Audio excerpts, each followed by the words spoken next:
Lost Sci-Fi books 246 through 250. 5 vintage sci-fi short stories from the 1930s, 40s, 50s, and 60s.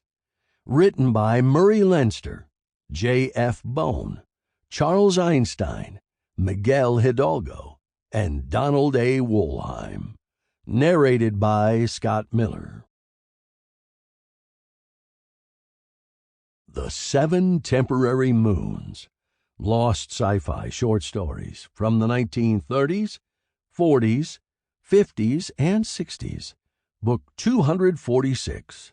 Written by Murray Leinster. Narrated by Scott Miller. Chapter 1. Trouble in the Sky. The U.S. Signal Corps announced the discovery of a new satellite of Earth in the latter part of July, and newspapers everywhere broke out in a rash of pseudo-scientific comment. The new satellite had been picked up by Signal Corps radars in the course of experiments to work out a technique for detecting guided missiles at extreme range, while they were still rising in their high-arched flight beyond the atmosphere.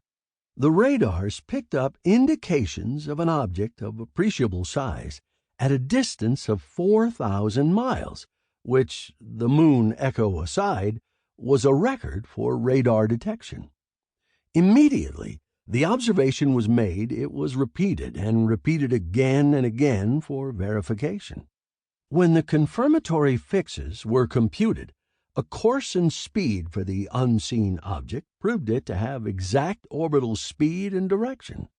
It was circling the Earth between 3,000 and 4,000 miles up, and made a complete circuit of the globe in 2 hours, 15 minutes, 32 seconds. On the same day this discovery was released to the newspapers, Dr. David Murphy, formerly of the Bureau of Standards, mailed a check to Bud Gregory on the shores of Puget Sound. Also on the same day, he received the papers of incorporation of a company to be called Ocean Products, Inc. He was in the peculiar position of having to get rich on Bud Gregory's brains, because Bud wouldn't, and somebody had to. That same day, while Murphy was busy on the Atlantic coast, Bud Gregory went fishing with 2 of his tow-headed children on the other side of the continent. 2 weeks later, in the early part of August, a second new satellite of Earth was discovered. Sample complete. Ready to continue?